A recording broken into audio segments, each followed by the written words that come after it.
Hi, Stonebriar family. I'm Christine Clark, and I'm part of the family ministry team. This morning, I'm sitting in my home office and I'm looking out the window, and it is a beautiful spring day. The sun is shining, the sky is blue, there's new leaves on the trees, and last night my husband mowed the lawn, so there's the smell of fresh grass wafting in and out.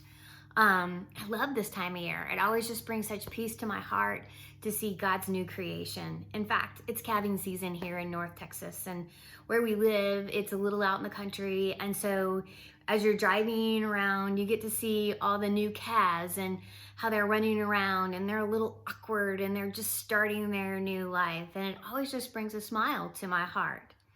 Well, last week was Easter.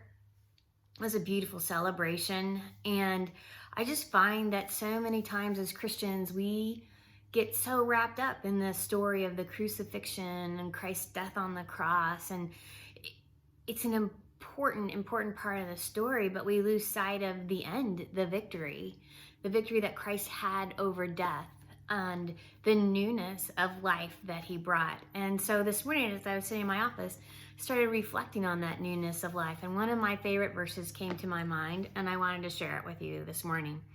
It's 2 Corinthians 6:17. You probably know it, but I'm going to read it anyway. And it says, "Therefore, if anyone is in Christ, he is a new creation. The old has gone and the new has come." Isn't that such a sweet reminder that each day there's an opportunity to start new?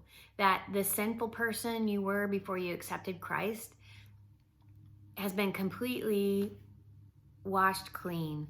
And now today you get to start new. And I love the idea of a promise of that each day, each sin is washed away. And because of the grace of God, I get to start new. I get to have a spring day all the time.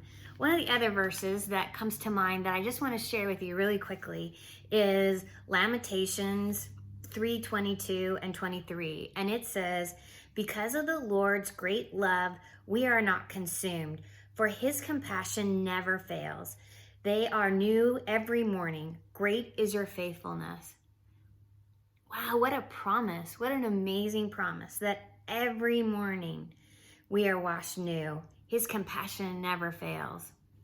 This week, as and the next week, because in Texas our spring is very short, I just want to remind you to continually look for and be grateful for the newness of life that we have in Christ. We are so blessed to experience his grace new every day. Have a great day, Stonebriar.